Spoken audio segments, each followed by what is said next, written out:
ቤተሰብ የተጸየፋቸው ቤተሰብ የዘነጋቸው በጤናቸው ምክንያት ስራቸውን ያጡ ዘመዶቻቸው የከዷቸው ጤና የከዳቸው ገንዘብ የከዳቸው ቀን የጨለመባቸው ተስፋ የቆረጡ ሰዎች የት ነው ሄደው የሚወርቁት? ክርስቶስ የት ሄደ? ወደ ተረሱት ወደ ተዘነጉት ዓለም ወደ ረሳቸው ጤና ወደ ከዳቸው ገንዘብ ወደ ከዳቸው ቀኑ ጨለማ ሜዳው ገደል ወደ ሆነባቸው መኖር እጅ ብሎ ወደ ሰለቻቸው ሕይወት ወደ አንገሸገሻቸው በመኖርና በመሞት በሕይወትና በሞት መካከል ወደ ተንጠለጠሉት ሰዎች ሄደ። ሰዎች 10 ዓመት ጸለይኩኝ 20 ዓመት ጸለይኩኝ 30 ዓመት ጸለይኩኝ ደጅ ጠናሁት አልተሳካልኝም እግዚአብሔር ትቶኛል ረስቶኛል ዘንግቶኛል እንግዲህ ይበቃኛል ብላችሁ ተስፋ የቆረጣችሁ ሰዎች በራሳችሁ ተስፋ የቆረጣችሁ ሰዎች እናንተ በእናንተ ተስፋ ብትቆርጡ እግዚአብሔር በእናንተ ተስፋ አልቆረጠም። ሰው የቆሰላችሁ በኑሮ የቆሰላችሁ ሁኔታዎች እየተጣመሙ ጨለማ የሆነባችሁ ሰዎች ሁሉ አንድ ቀን እግዚአብሔር መጥቶ መዳን ትፈልጋላችሁ ወይ ብሎ ይጠይቃቸዋል። እናንተንም ሰዎች አለቀላቸው አከተመላቸው ካሁን በኋላ እሱ መልሶ ሰው አይሆንም በተባላችሁበት ጊዜ ሰው እንደሆናችሁ ያረጋግጥላችኋል እግዚአብሔር። ቆረጡ ማረፊያ ናት፣ ላለቀሱ እንባ ማበሻ ናት፣ ለቆሰሉ መፈወሻ ናት፣ ለተሰበሩ መጠገኛ ናት። ዘመድ ለራቃቸው ዘመድ እግዚአብሔር ጋር የምታገናኝ። ጠብቁት ምእመናን። አግብታችሁ ልጅ እምቢ ያላችሁ ጤናታችሁ ጤና ጠይቃችሁ ያልተሳካላችሁ እንባችሁ ይታበሳል፣ ጥያቄያችሁ ይመለሳል፣ ጉድለታችሁ ይሞላል። እግዚአብሔር ከበራችሁ ቆሞ እያንኳኳ ነው። አንድ ቀን በሩ ይከፈታል። በጨለመ ሕይወታችሁ ይበራል፣ ያዘነ ልባችሁ ይጽናናል፣ የፈሰሰ ልባችሁ ይታበሳል፣ የቆሰለ ሰውነት ይፈወሳል፣ ጥያቄያችሁ ይመለሳል። አይዟችሁ ምእመናን። የዮሐንስ ወንጌል ምዕራፍ 5 ከቁጥር 1 እስከ 25 ድረስ ነው። ኃይለ ቃሉ ጥብቅ ነው። ነገር ግን ከሰፊው አጥብበን ከረጅሙ አሳጥረን ለኛ በሚሆነን መንገድ እንማማራለን። በድጋሜ ምስጢሩን ጥበቡን ይግለጥልን እግዚአብሔር። እንደምታውቁት ወንጌሎቹ በቤተ ክርስቲያናችን ያሉት በሐዲስ ኪዳን ማለት ነው ያሉት ወንጌሎች 4 ናቸው። ማቴዎስ፣ ማርቆስ፣ ሉቃስና ዮሐንስ።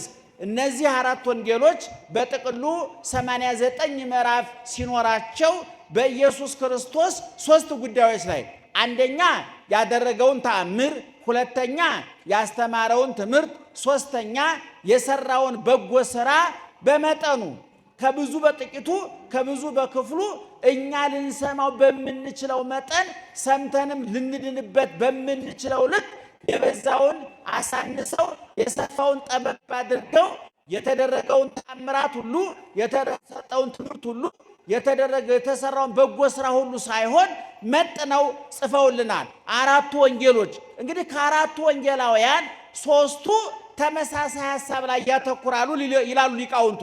ማቴዎስ፣ ማርቆስና ሉቃስ በትምህርቱ ላይ በምሳሌያዊ ትምህርቶቹ ላይ ባደረጋቸው ድንቅ ተአምራት ላይ ሲያተኩሩ፣ 4ኛው ወንጌል ዮሐንስ ደግሞ በጥልቅ ነገረ መለኮት በቅድመ ዓለም በመኖሩ በጥልቅ ባህሪው በጥልቅ መለኮታዊ ባህሪው ያተኮረ ቀዳማዊነቱን ከዳህራዊነቱ ሰማያዊነቱን ከምድራዊነቱ ግዝፈቱን ከርቀቱ ቀዳማዊነቱን ከዳህራዊነቱ ጋር አስማምቶ ያስተማረ ወንጌል ነው ይላሉ አባቶቻችን።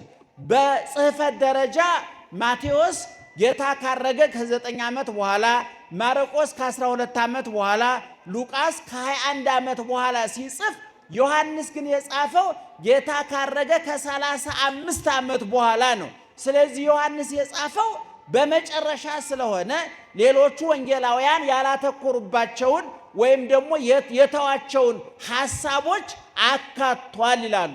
በጥቅሉ የዮሐንስ ወንጌል ለጸሎት የሚያግዝ ኢየሱስ ክርስቶስ በብዛት ከምሳሌያዊ ትምህርት ይልቅ የጠለቀ የረቀቀ ነገረ ሥጋዌን፣ ነገረ መለኮትን፣ ነገረ ሥላሴን፣ ነገረ ተዋህዶን አምልቶ አስፍቶ ያስተማረበት ምዕራፍ ነው። በሌሎቹ ወንጌሎች ያልተጻፉ ታሪኮች ለምሳሌ ምዕራፍ 2 ላይ የቃና ዘገሊላው ታሪክ፣ ምዕራፍ 3 ላይ የኒቆዲሞስ ታሪክ፣ ምዕራፍ 4 ላይ የሳምራዊት ታሪክ፣ ምዕራፍ 5 ላይ የመጻጉዕ የበሽተኛው ታሪክ፣ ምዕራፍ 5 ላይ 6 ላይ እንጀራ በርክቶ ያበላበትን ከስጋ ወደሙ ጋራ ምድራዊውን ምግብ ከሰማያዊ ምግብ ይሄ በልቶ ተበልቶ ከሚበላሸው ምግብ ተበልቶ ዘላለማዊ ድህነትና ሕይወት ከሚሰጠው ከስጋ ወደሙ ጋር አነጻጽሮ ያስተማረበት ትምህርት፣ ምዕራፍ 8 ያቺ በዝሙት ተይዛ በድንጋይ ትወገር ተብላ የመጣችው ሴት፣ ምዕራፍ 9 ልሙጥ ግንባር የነበረው በጭቃ አይኑር ያበራለት የዓይነ ስውሩ ታሪክ፣ ምዕራፍ 10 የበጎች በር ነኝ ብሎ ያስተማረበት፣ ምዕራፍ 11 የአልዓዛር መነሳት፣ ምዕራፍ 12 ከአልዓዛር መነሳት ጋር ተያይዞ በክርስቶስ ላይ የተነሳውን ጠብና ክርክር ያካተተ ከምዕራፍ 13 እስከ ምዕራፍ 17 ድረስ ኢየሱስ ክርስቶስ ዓርብ ሊሰቀል ሐሙስ ማታ የተማሪዎቹን እግር ካጠበ በኋላ ያስተማረውን እጅግ ጥልቅና መሰረታዊ የነገረ ክርስትና ያለበትን ምዕራፍ 13፣ 14፣ 15፣ 16 17ኛው ደግሞ እሱ ራሱ እኛ መጸለይ እንዳለብን ለማስተማር ወደ አብ የጸለየበት የእሱና የአብ የባህሪ አንድነት እንዳላቸው ሁሉ እኛ ደግሞ ከአብ ከመንፈስ ቅዱስ ከሥላሴ ጋር አንድነት እንዲኖረን ያስተማረበት ምዕራፍ ነው። ምዕራፍ 18 እና 19 ነገረ ስቅለቱና ነገረ ሞቱ የተጻፈበት ነው። ምዕራፍ 20 ነገረ ትንሣኤው፣ ምዕራፍ 21 ለሐዋርያት የተገለጠበት የተጻፈበት ነው። እንግዲህ ባጭሩ የዮሐንስ ወንጌል እነዚህን ሐሳቦች አካቷል። እንግዲህ እንደው ጠቅለል ያለ እውቀት እንዲኖራችሁ ያህል ነው። ምእመናን ደህና አደራችሁ? እየሰማችሁ ነው? እግዚአብሔር ይመስገን በሉ እስቲ። እግዚአብሔር ይመስገን። እና ዮሐንስ ከሶስቱ ወንጌላውያን ለየት ያለ ነገር ጽፏል ማለት ነው። ለዚህ ነው ኦርቶዶክሳውያን የተዋህዶ ሊቃውንት የዮሐንስ ወንጌል መጸለይ ያለበት እያሉ ይደነግጋሉ፣ ይጸልዩታል። ትልልቅ አባቶች እንደ ዳዊት እንደ ውዳሴ ማርያም ይጸልዩታል። በሰባት በቀን ሶስት ምዕራፍ እየጸለዩ በሰባት ቀን ያጠቃልሉታል። ምክንያቱም 3 ጊዜ 7 ስንት ነው? አቤት 3 ጊዜ 7 በቀን አንድ ሰው 21ዱን የዮሐንስ ወንጌል ምዕራፍ በቀን 3 ቢጸልይ 3 ምዕራፍ ቢጸልይ በስንት ቀን ይጨርሰዋል? አቤት በ7 ቀን ይጨርሰዋል። ስለዚህ በጣም ጸሎትም ጭምር ነው። በጣም ብዙ የረቀቀ ሐሳብ ያለበት ነው። እንዲህ በውስጡ ያለውን የረቀቀ ምስጢር እንዲህ በጠባብ በ30 እና በ20 ደቂቃ ማጠናቀቅ አንችልም። ባጭሩ የዛሬውን ወንጌል እናተኩርና በእሱ ላይ ጥቂት ማብራሪያ ሰጥተን እንጨርሳለን። ቅድም እንደተናገርኩ ዛሬ 4ኛው ሰንበት ነው፣ መጻጉዕ ነው ብያቸዋለሁ። ይሄ ሰሙነ ሕማም የበሽተኞች ሳምንት ይባላል። በሽተኞች ኢየሱስ ክርስቶስ ያደረጋቸውን ተአምራት የምንማርበት። እንደምታውቁት ኢየሱስ ክርስቶስ ያደረጋቸው ተአምራት ሁለንተናውያን ይባላሉ። ኢየሱስ ክርስቶስ ያልፈወሰው የበሽታ አይነት፣ ያላቃለለው ችግር፣ ይቅር ያላለው የኃጢአት አይነት የለም። ከሁሉም አይነት ኢየሱስ ክርስቶስ ሁሉንም ነገር በሽታ ፈውሷል። ለምሳሌ ዓይን አብርቷል፣ ጆሮ ከፍቷል፣ አንደበት ፈቷል፣ ወገብ አቃንቷል፣ ሽባ ተርትሯል፣ ሙት አስነስቷል፣ ለምጻም አድኗል፣ ሆዱ የተነፋውን የሆዱን በሽታ ፈውሶታል፣ ወገቧ የጎበጠውን ሴት ቀንታ እንድትሄድ አድርጓል፣ ልሙጥ ዓይን የነበረውን ሰውዬ ዓይኑን አብርቷል፣ አልዓዛርን ከሞት አስነስቷል፣ እንጀራ በርክቶ አብልቷል። ኢየሱስ ክርስቶስ ያላደረገው የተአምር አይነት የለም። ዋናው አጋንንትን አስወጥቷል። ይሄንን ደግሞ እሱ ያደረገውን ተአምራት የሰራውን በጎ ስራ ደግሞ ለሐዋርያት በውክልና ሰጥቷል። የማቴዎስ ወንጌል ምዕራፍ 10 ከቁጥር 1 ላይ ስታነቡ ወጸውዖሙ ለአሰርቱ ወክልኤቱ ሐዋርያት ወወሀቦሙ ስልጣነ ዲበ መናፍስት ርኩሳን፣ በአጋንንት ላይ ሙሉ ስልጣን ሰጣቸው ይልና እንዘይብል ዱያነ ፈውሱ፣ ሙታንን ፈውሱ፣ ሙታን አንስኡ፣ በሽተኞችን ፈውሱ፣ ሙታን አንስኡ፣ የሞቱትን አስነሱ፣ እለ ለምጽ አንጽሑ፣ ለምጻሞቹን አንጹ።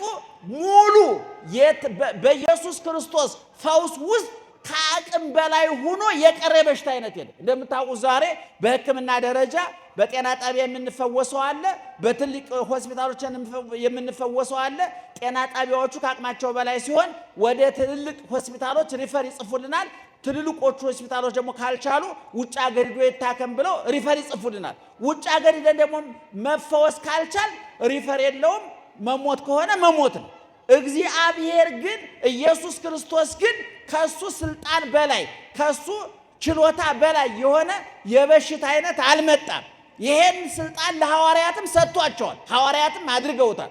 ዛሬ በዘመናችን ኢየሱስ ክርስቶስ ካደረገው ተአምር በብዛት ብቻ ሳይሆን በጠቅላላ ማለት ይቻላል የሚተኮርበት አንድ ተአምር ብቻ ነው። እሱ ምንድነው? ሰይጣንን ማስወጣት ነው። በየእምነቱ እንደው ፕሮቴስታንቱን ጋር ብትሄዱ እኛም ጋር ብትሄዱ እናጠምቃለን የሚሉት ሰዎች የሚያተኩሩባት አንዲት አይነት ተአምር ናት። እሷ ምንድናት? ጋኔን ማስወጣት ነው። እሱ ላይ የተተኮረበት ምክንያት ምንድነው ካላችሁኝ፣ የሚታይ የሚጨበጥ የሚዳሰስ ነገር ስለሌለው ለማጭበርበር የተመቸ ነው። ይሄን በግልጽ ልነግራችሁ እንችላለን። ለምሳሌ የፈረሰ የበሰበሰ የ4 ቀን ሬሳ ያስነሳ ሰው እስካሁን የለም። የተቆረጠ እጅ የቀጠለ የለም። በለምጽ የነደደን ሰውነት የፈወሰ የለም። የፈሰሰን ዓይን የደነቆረን ጆሮ የከፈተ የለም። የታሰረን አንደበት የፈታ በብዛት የለም። በጸበል ቦታ ብዙ ተአምራት ይደረጋል። ይህን እየካድን አይደለም። ነገር ግን ለማጭበርበር የተጋለጠው የተአምር አይነት ሰይጣን ማስወጣት ነው። ዛሬ ሰይጣን ፕሮቴስታንት አዳራሽ ሄዱ እሱ ነው የሚሰራ ናውጣ ይባል ነገሩ እሱ አይወጣም። በጣም የሚገርመው ነገር እኛ እንጮሃለን እንደክማለን ዞር ብሎ እዛው ነው የሚገባው። ወይም ደግሞ ኦክቶበር ላይ ጠብቆ ጸበል ቦታ ቢሆን ሰውየው ጸበል ወጣልኝ ጋኔን ወጣልኝ ብሎ ገና ቤቱ ሳይደርስ ያንዘረዝረዋል። ምክንያቱም ስር ነቀል ጾምና ጸሎት ስር ነቀል ሃይማኖታዊ ብርታትና ጥንካሬ ማሳየት አልቻለም። ዙሮ ኢየሱስ ክርስቶስ ዛሬ የፈወሰው በሽተኛ የሚያስደንቅ በሽተኛ ነው። በዚህ በዮሐንስ ወንጌል ምዕራፍ 5 ከቁጥር 1 ላይ ስትመለከቱ ምንድነው የሚለው? ወእምድኅረ ዝኮነ በበዓሎሙ ለአይሁድ ዐርገ እግዚእ ኢየሱስ ኢየሩሳሌም። ከዚህ በኋላ የአይሁድ በዓል ነበረ ይላል። ቀኑ ምንድነው? የበዓል ቀን ነው። በዚህ ቀን ኢየሱስ ክርስቶስ ወደ ኢየሩሳሌም ወጣ ይላል። እንግዲህ የበዓል ቀን መብያ፣ መጠጫ፣ መጫወቻ፣ መገናኛ ነው። ያለው ካለው ተጠራርቶ የሚበላበት፣ ቤተሰብ ከቤተሰብ የሚገናኝበት፣ ቤተሰብ ከቤተ ዘመዱ ጋር ተገናኝቶ በመብላት በመጠጣት በመልበስ የተለየ ምግብ፣ የተለየ መጠጥ፣ የተለየ ልብስ የሚበላበት፣ የሚጠጣበት፣ የሚለብስበት የመዝናኛ ቀን ነው። በዚህ ቀን ያዘነን ሰው በሽተኛን ዞር ብሎ የሚያይ የለም። ኢየሱስ ክርስቶስ ግን በዚህ ሰዎች ተሰብስበው በሚበሉበት በሚጠጡበት በሚደሰቱበት ቀን ያለውን ጠርቶ ብላልኝ ጠጣልኝ በሚልበት ቀን ዘመድ ከዘመድ ተገናኝቶ ቸበርቻቻ ግርግር በሚፈጥርበት ቀን ኢየሱስ ክርስቶስ ወደ ጸበል ቦታ ሄደ ነው የሚለው። የጸበል ቦታ ያለው ቤተሳይዳ በሚባል ቦታ ነው ይላል። ይሄ ቦታ እርከን ያለው ደረጃ ያለው የጸበል ቦታ ነው። ወህየ የሰክሩ ብዙሃን ድውያን፣ በዛ ቦታ ላይ ብዙ የበሽተኛ አይነት የሚታይበት ቦታ ነበር ይላል። በሽተኞቹን ዘርዝሯቸዋል። እውራን፣ አይን የሌላቸው፣ አንካሳን፣ እግራቸው መሄድ የተሳናቸው፣ ጽውሳን፣ እግራቸው የተድበለበለ፣ ጽቡሳን፣ እግራቸው የሰለለ የደረቀ የቀጠነ ሊቆረጥ የደረሰ ማለት ነው። ወህየ ይሰክቡ፣ እንዲህ አይነት የበሽተኛው አይነት ጠበሉን ከቦ በርከኑ በደረጃው ተኝቶ ይጠባበቅ ነበር ይላል። ለምንድን ነው ይላል እዛ ላይ መልአኩ ወጥቶ በሳምንት አንድ ቀን ቅዳሜ ቀን በሰንበት ቀን ማለት ነው። የዛን ጊዜ ሰንበት ቅዳሜ ስለነበረ መልአኩ ወርዶ ውሃውን ይባርከዋል። ደህና አደራችሁ? እየሰማችሁ ነው? መልአኩ ወርዶ ምን ያደርጋል? ውሃውን ይባርከዋል። እስመ በጊዜ ይወርድ መልአከ እግዚአብሔር ይትሐወክ ማይ።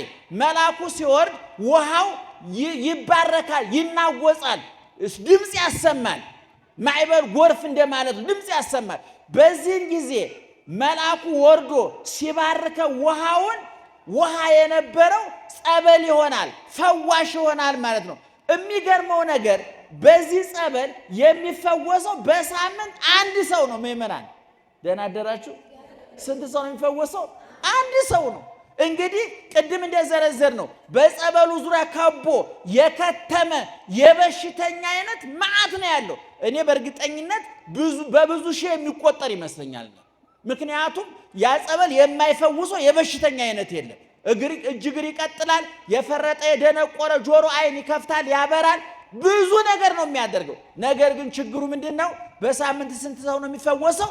አንድ ሰው ነው። ያም ሰው የሚፈወሰው ውሃውን ማንወጡ ወርዶ ሲባርከው ነው፣ መልአኩ ወርዶ ሲባርከው ነው። በዚህን ጊዜ የሚፈወሱ በየሳምንቱ አንድ ሰው ይፈወሳል። በአመት 52 ሰው ብቻ ነው የሚፈወሰው። ልክ መልአኩ ወርዶ በሽተኛው ገብቶ የቀደመ ጉልበት ያለው ዘመድ ያለው ታግሎ መቅደም የቻለ ሰው አንድ ሰው ከተፈወሰ በኋላ ጸበሉ ወደ ቀደመ ቦታው ይመለሳል። ወደ ምንነት ይመለሳል? አቤት ወደ ውሃነት ይመለሳል። መደበኛ ውሃ ይሆናል ማለት ነው። ከመባረኩ በፊት ምን ነበረ? ጮክ ብላችሁ ነገሩ። ከመባረኩ በፊት ምን ነበረ? በተባረከ ጊዜ በሽተኛው ከተፈወሰ በኋላ ውሃ ይሆናል ማለት ነው። እና እዚህ በጸበሉ አካባቢ ታዲያ አንድ ሰው የኢየሱስ ክርስቶስ እይታ ሳበው፣ አተኩሮ እንዳየው አደረገው። ይሄ ሰውዬ 38 ዓመት ሙሉ በዛ በጸበል ቦታ ከነገ ዛሬ ፈውስ አገኛለሁ እያለ አልጋ ላይ ተጣብቆ እንደ ተዋን የኖረ ኑሮ የረሳው ሞት የረሳው ዘመድ የረሳው ማህበረሰቡ ከነመፈጠሩ የዘነጋው የቀን ፀሐይ ሲጠብሰው የሌሊት ብርድ ሲያቆራምደው ተስፋ መቁረጥ ህሊናውን ሲያቆስለው እየጎመጀ ሰዎች እየተፈወሱ ሲወጡ አይኑ ያያል። 38 ዓመት ሙሉ በየሳምንቱ አንዳንድ ሰው ሲፈወስ እያየ አንድ ቀን እድል ይደርሰኛል እያለ ሲጠባበቅ የነበረ ሰው ነው። ስንት ዓመት? ይገርማል። እና ኢየሱስ ክርስቶስ ቀረብ ብሎ ወአይመረ ከመጎንደየ ውስተ ደዌሁ በበሽታው እንደዘገየ እንደቆየ ብዙ ዓመት እንደታመመ አወቀ። ከዚህ በኋላ ክርስቶስ በጣም አስደናቂ የሚያመራምር ለጥያቄ የሚጋብዝ አንድ ጥያቄ ጠየቀው። ትፈቅድኑ ትህየው መዳን ትፈልጋለህ ወይ? እንግዲህ መቼም ይሄን ጥያቄ እንኳን ክርስቶስ ገብረ ክርስቶስ ሊጠይቀው አይገባም አይደለም። እንኳን እግዚአብሔር ገብረ እግዚአብሔር ሊጠይቀው አይገባም። ይሄ ሰውዬ 38 ዓመት እዛ የተኛው ምን ፍለጋ ነው? ምን ፍለጋ ነው? ድህነት ፍለጋ ነው። ፈውስ ፍለጋ ነው። እንኳን ክርስቶስ እኔ እንኳን ያን ሰውዬ ባገኘው መዳን ትፈልጋለህ ብዬ ልጠይቅ አልችልም። የራበውን ሰው መብላት ትፈልጋለህ ተብሎ አይጠየቅም። የጠማውን ሰው መጠጣት ትፈልጋለህ ብሎ አይጠየቅም። የወደቀን ሰው ላነሳ ትፈልጋለህ ተብሎ አይጠየቅም። በእኛ ቋንቋ በክርስቶስ አሰራር ግን ይሄን ሰውዬ መዳን ትፈልጋለህ ያለው አዎ ብሎ አምኖ መዳን አለበት። ልቡ ማረጋገጥ አለበት። ወይም ደግሞ በልቡ ያመነውን በቃሉ መመስከር አለበት። ሐዋርያው ቅዱስ ጳውሎስ ኢየሱስ ክርስቶስ ጌታ እንደሆነ በልቡ ያመነ በአፉም የመሰከረ ምን ይሆናል ይላል? ይድናል ይላል። ሰዎች በልባቸው ያመኑትን በአንደበታቸው መግለጥ አለባቸው፣ ማመን አለባቸው። ይሄ ሰውዬ በልቡ አምኗል። በአደባባይ አዎ መዳን እፈልጋለሁ ብሎ እምነቱን የልቡን እምነት በቃል ንግግር ማረጋገጫ መስጠት ነበረበት። አብርሃምና እግዚአብሔር ይዋደዱ ነበረ። እግዚአብሔር ይስሐቅን ሰዋልኝ ቢለው እምቢ እንደማይለው እግዚአብሔር ያውቃል። አብርሃምን ይስሐቅን ሰዋልኝ ያለው ለምንድን ነው? እኛ የአብርሃምን ደግነት አባቶች ምን ይላሉ? የአብርሃም እውነቱ የሰይጣን ሐሰቱ የእግዚአብሔር ቸርነቱ የይስሐቅ ትዕግስቱ እንዲገለጥ የሚያውቀውን ጠየቀ እግዚአብሔር። አብርሃም ደግ እንደሆነ እንደሚወደው እግዚአብሔር ያውቃል። ልጅህን ሰዋልኝ አለው። አብርሃም እግዚአብሔር ልጅህን ሰዋልኝ ባይለው ኑሮ የአብርሃምን እውነት የሰይጣንን ሐሰት የይስሐቅን ታዛዥነት እኛ የተናንማርበት ነበር ማለት ነው። እና ይህ ሰው ጌታዬ አዎ መዳን እፈልጋለሁ፣ ግን ምን ዋጋ አለው? እዚህ ከተጣበኩኝ ከወደኩኝ 38 ዓመቴ ነው። እኔ ሲሄድ ጉልበት ያለው ዘመድ ያለው ይቀድመኛል። ይሄው እንዲሁ 38 ዓመት ሙሉ እያየው ደጅ እየጠናሁ እኖራለሁ። የሚገርማችሁ ክርስቶስ ይህን በሽተኛ ሊፈውሰው ሲመጣ 31 ዓመቱ ነው እድሜው ክርስቶስ።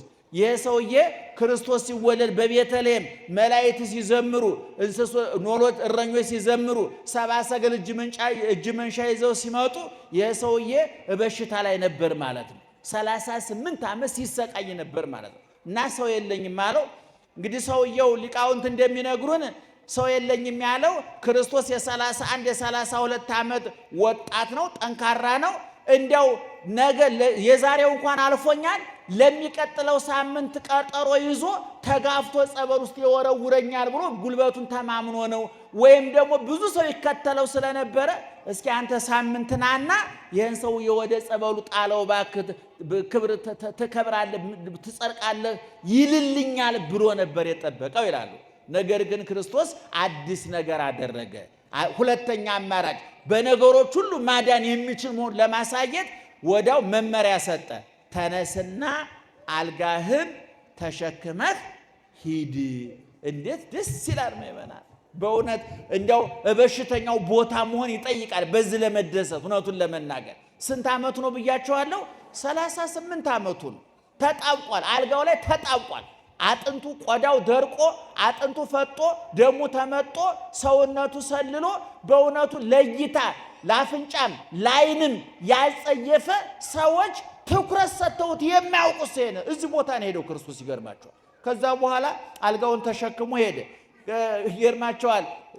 በሽተኞች ለምሳሌ እናንተ ኦፕራሲዮን ተደርጋችሁ ሐኪም ቤት ወደ ኦፕራሲዮን እንደተደረጋችሁ በቃ ተነስና ልብስን ለብሰ ወደ ቤት ትባላላችሁ አንባልም አይደለም። ምግቡ ይመረጣል። እንዲያው ለጊዜው ፈሳሽ ነገር ስጡት፣ ታገሱት ቁስሉ እስከሚድን ድረስ። እንዲያው በየመድኃኒት ቤቱ እንኳን የባህል መድኃኒት የሚያደርጉ ሰዎች እንኳን ይህን ብላ፣ ይህን ጠጣ፣ ይህን አትስራ፣ ይህን ስራ፣ ጣጣው ብዙ ነው። የክርስቶስ ፈውስ ግን የሚገርማችሁ 38 ዓመት ሙሉ ደክሞ የነበረውን ሰውዬ ተነስና ሂድ ብቻ እኮ አይደለም፣ ተነስና ምንን ተሸከም አለው። ሸክም የነበረው ሰውዬ ተሸካሚ ሆነ። 38 ዓመት የተሸከማትን አልጋ መልሶ እሱ ምን አደረጋት? ተሸከማት። ፍጹም ድህነት ማግኘቱን መዳኑን ለማረጋገጥ አልጋውን ተሸክሞ ሄደ። መምህር ኤስድሮስ የሚባሉ የዛሬ 500 እና 600 ዓመት የነበሩ የመተርጉመ መጻሕፍት ሊቅ ደግሞ ምን ብለዋል? እንዲያውም ይቺ ተኛባት የነበረች አልጋ የብረት ናት። የብረቱን አልጋ ነው አንከባክቦ ብድግ አድርጎ እየሮጠ ሄደው ሰውዬ። እኔ እውነቱን ለመናገር እየሮጠ ከዛ ቦታ የጠፋው ይመስለኛል። ምክንያቱም ሰልችቶታል፣ እጅ ብሎታል፣ አንገሽግሾታል። እኔ ወደዛ ቦታ ዞር ብሎ የመጣው ያየው ሁሉ አይመስለኝም። ምክንያቱም አላመነም። ከዛ በኋላ በቦታ የነበሩ ሰዎች ሕግና ክብራን የሚሉ ሰንበት ስለነበረ ዛሬ ቅዳሜ ነው እንዴት አልጋህን ተሸክመህ ትሄዳለህ ብለው እጅግ የህሊናቸው ዝቅጠት የአእምሯቸውን ውድቀት የክፋታቸው ርቀት የሚያሳይ ንግግር ተናገሩ። በሰንበት ቀን ለምን አልጋህን ተሸክመህ ትሄዳለህ አሉት። ማን ይሄን ያደረገው አሉት። እኔ ያዳነኝ ሰውዬ ነው አልጋህን ተሸክመህ ሂድ ያለኝ፣ እኔ አላውቅም አለ። ክፉ ሰው ውለታውን የረሳ የዘነጋ መጥፎ ታውቀዋለህ አሉት። ባየው አውቀዋለሁ ብሎ ክርስቶስን ጠቅሞ ያዳነኛ ነው ብሎ ለጠላቶቹ ክርስቶስን ጠቁሞ ሊያስይዘው ፈለገ። ክርስቶስ በቤተ መቅደስ አገኘውና አንተ አሁን ድነሃል፣ አሁን ተፈውሰሃል፣ ወምዝ ዳግመ ይተአብስ፣ ሁለተኛ ኃጢአት እንዳትሰራ ከዚህ የከፋ በሽታ ያገኛል ብሎ አስጠነቀቀው። የሰውዬ ክርስቶስ ሲሰቀል አይሁድ ሲከሱት በሰንበት ቀን ሰንበት ሽሮ የፈወሰኝ ይሄ ነው ብሎ ክርስቶስን በጥፊ ማታለው ሲል እጁ ደርቆ ሰሎ ቀረ ይላሉ ሊቃውንቱ። እና ባጭሩ ምእመናን ከዚህ ምንድነው የምንማረው የሚለውን ጠቅለል አድርጌ በ5 ደቂቃ ላጠቃል። አንደኛ ክርስቶስ ወደዚህ ቦታ የሄደው በበዓል ቀን ነው፣ በደስታ ቀን ነው። ዛሬ እኛ የምናከብረው በዓል ምን አይነት በዓል ነው? ትንሣኤ ሲመጣ ልደት ሲመጣ እንዲያው ወርሃውያን ዓመታውያን የጻድቃን የሰማዕታት የመላእክትን በዓል የእመቤታችን በዓል ሲመጣ ምንድን ነው የምናደርገው? በዓላችን የእግዚአብሔር በዓል ነው፣ የእኛ በዓል ነው። እግዚአብሔር የሚከብርበት ነው፣ እኛ የምንከብርበት ነው የሚለውን ማየት ያስፈልጋል። በዚህ የደስታ ቀን በዚህ የበዓል ቀን ሰዎች ለመብላት ለመጠጣት በሚጠራሩበት ወቅት ክርስቶስ የት ሄደ? ወደ ተረሱት፣ ወደ ተዘነጉት፣ ዓለም ወደ ረሳቸው፣ ጤና ወደ ከዳቸው፣ ገንዘብ ወደ ከዳቸው፣ ቀኑ ጨለማ ሜዳው ገደል ወደ ሆነባቸው፣ መኖር እጅ ብሎ ወደ ሰለቻቸው፣ ሕይወት ወደ አንገሸገሻቸው፣ በመኖርና በመሞት በሕይወትና በሞት መካከል ወደ ተንጠለጠሉት ሰዎች ሄደ። ቅድም እንደነገርኳችሁ ይሄ ቦታ ተስፋ የቆረጡ ሰዎች ቦታ ነው። ይሄ ቦታ ኑሮ የሰለቻቸው ቦታ ነው። ይሄ ቦታ ሰውን የረሱ ሰውም የዘነጋቸው ሰዎች የተከማቹበት ቦታ ነው።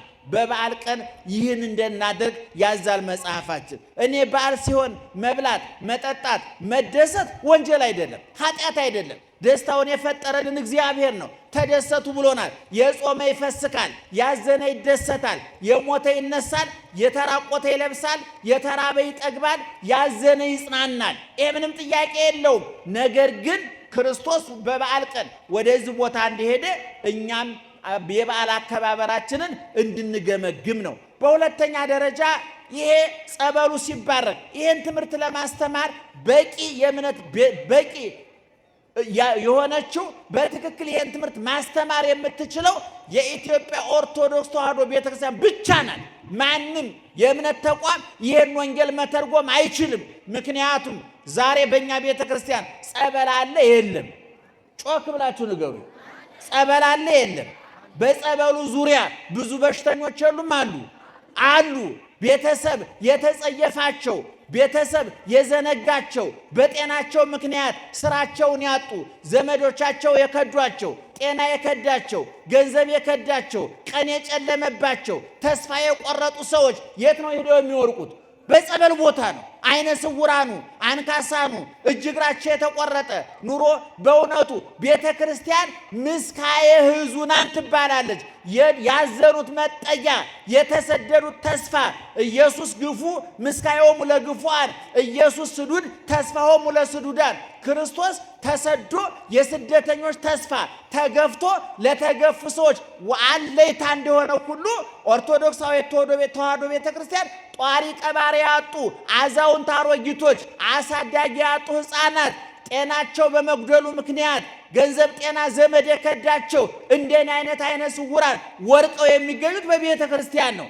የድንግል ማርያም ስም፣ የጻድቃን የቅዱሳን ስም፣ የመድኃኔ ዓለም ስም የብዙ አይነ ስውራን አስቤዛ ነው። የብዙ ችግር ለሌላቸው ሰዎች አስቤዛ ነው። ጧሪ ቀባሪ ላጡ ሽማግሌ አሮጊቶች መጽናኛ ምርኩዝ ነው የእግዚአብሔር ቃል። ቤተ ክርስቲያናችን ልክ እንደዚህ ጸበል ቦታ የብዙ ተስፋ ለቆረጡ ማረፊያ ናት። ላለቀሱ እንባ ማበሻ ናት። ለቆሰሉ መፈወሻ ናት። ለተሰበሩ መጠገኛ ናት። ዘመድ ለራቃቸው ዘመድ እግዚአብሔር ጋር የምታገናኝ ናት። በእውነቱ የጸበል ቦታ ዛሬም እኛ ጋር አለ። ልክ መልአኩ ሲባርከው ጸበሉ እንደሚፈውሰው ሁሉ ዛሬ የካ ሚካኤል ይሄን ደብር ጨምሮ በየቦታው ሸንኮራ ብትሄዱ፣ ዝቋላ ብትሄዱ፣ የትም ቦታ ብትሄዱ አፈሩ ፈውስ ነው፣ ውሃው ፈውስ ነው፣ እንጨቱ ፈውስ ነው። ከውሃ የበለጠ ውሃ አለ፣ ከድንጋይ የበለጠ ድንጋይ አለ፣ ከአፈር የተለየ አፈር አለ፣ ከቦታ የተለየ ቦታ አለ። ኦርቶዶክሳዊ ተዋሕዶ ቤተ ክርስቲያን ይህንን ታሟላለችና የመተርጎም የማመስጠር የመተንተን መብትና ስልጣን አላት። እና በዛ በጸበሉ ቦታ ያ ሰውዬ ስንት ዓመት ተቀመጠ ብያቸዋለሁ? አቤት 38 ዓመት። ይህ ሰውዬ የጠበቀበትን ተስፋውን አግኝቷል? አላገኘም? ውጤቱን አይቷል? አላየም? ዛሬ ክርስቲያን ደጅ የምጠኑ ሰዎች 10 ዓመት ጸለይኩኝ፣ 20 ዓመት ጸለይኩኝ፣ 30 ዓመት ጸለይኩኝ፣ ደጅ ጠናሁት፣ አልተሳካልኝም፣ እግዚአብሔር ትቶኛል፣ ረስቶኛል፣ ዘንግቶኛል፣ እንግዲህ ይበቃኛል ብላችሁ ተስፋ የቆረጣችሁ ሰዎች፣ በራሳችሁ ተስፋ የቆረጣችሁ ሰዎች እናንተ በእናንተ ተስፋ ብትቆርጡ እግዚአብሔር በእናንተ ተስፋ አልቆረጠም።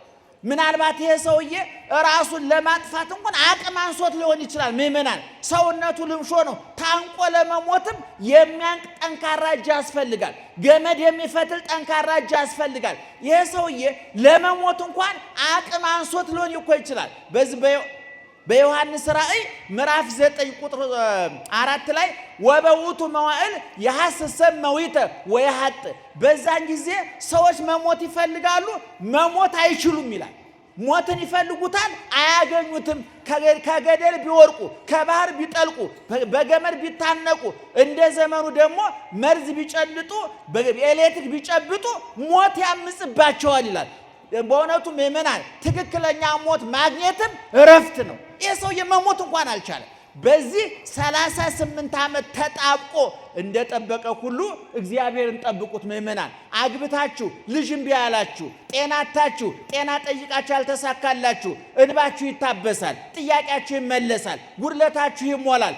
እግዚአብሔር ከበራችሁ ቆሞ እያንኳኳ ነው። አንድ ቀን በሩ ይከፈታል። እግዚአብሔር እገባለሁ ይልና ገብቼ ምን አደርጋለሁ ይላል? እራት እበላለሁ ይላል። ቁርስ ጧት ነው፣ ምሳ ቀን ነው፣ እራት ማምሻ ነው። በመሸባችሁ፣ በጨለመባችሁ፣ ተስፋ በቆረጣችሁ፣ ዘመዶቻችሁ በከዷችሁ፣ ጤና በከዳችሁ፣ ገንዘብ በከዳችሁ፣ የያዛችሁት እያመለጠ የሰበሰባችሁት እየተበተነ ያተርፈናል ያላችሁት እያከሰራችሁ ይጠቅመናል ያላችሁት ያመናችሁት እየከዳችሁ በሰው የቆሰላችሁ በኑሮ የቆሰላችሁ ሁኔታዎች እየተጣመሙ ጨለማ የሆነባችሁ ሰዎች ሁሉ አንድ ቀን እግዚአብሔር መጥቶ መዳን ትፈልጋላችሁ ወይ ብሎ ይጠይቃችኋል። መልሳችሁን ተቀብሎ ይፈውሳችኋል። እግዚአብሔር ክብርና ምስጋና ይግባው። ይሄን ማመን አለባችሁ ምእመናን። ይሄ ሰውዬ በስንት ዓመቱ ተፈወሰ ብያችኋለሁ?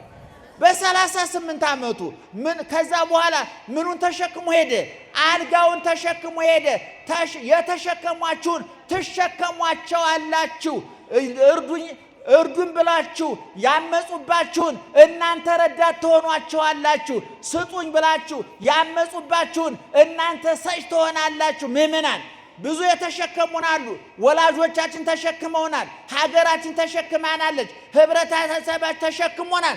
አንድ ቀን ግን ከሸክምነት አልፈን ተሸካሚ እንሆናለን። ከተቀባይነት አልፈን ሰጭ እንሆናለን። ከደጋፊነት ከመደገፍ አልፈን ደጋፊ እንሆናለን። ይሄ እንደሆን ግን በጸበሉ ቦታ በቤተ ክርስቲያን መገኘት አለባችሁ። ተስፋ ልትቆርጡ አይገባም። አንዳንድ ሰው ጸለይኩኝ ጮኩኝ ጾምኩኝ ጸለይኩኝ በየገዳሙ ተንከራተትኩኝ፣ ነገር ግን እኔ ሳስቀድስ ያላስቀደሱ ሰዎች ሱቃቸው ያተርፋል። እኔ ገዳም ለገዳም ስዞር እነሱ እጅግራቸው ቤታቸው ቁጭ ብለው አይጾሙ አይጸልዩ፣ ቤተ ክርስቲያን አይሄዱ፣ የእነሱ ሱቅ ያተርፋል። እነሱ ወልደው ሳሙ፣ እነሱ ነግደው አተረፉ፣ እኔ ግን ይሄ ሁሉ አልተሳካልኝም ብላችሁ እግዚአብሔርን በእግዚአብሔር ላይ ተስፋ የቆረጣችሁ ሰዎች እላችኋለሁ ተስፋችሁ መልሶ ይለምልም።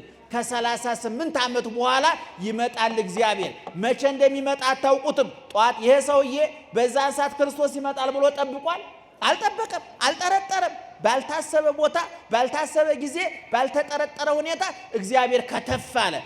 እናንተንም ሰዎች አለቀላቸው፣ አከተመላቸው፣ ካሁን በኋላ እሱ መልሶ ሰው አይሆንም በተባላችሁበት ጊዜ ሰው እንደሆናችሁ ያረጋግጥላችኋል እግዚአብሔር። ይሄ በመጽሐፍ ቅዱስ ብዙ ቦታ አይተናል ወገኖቻችን፣ ብዙ ቦታ።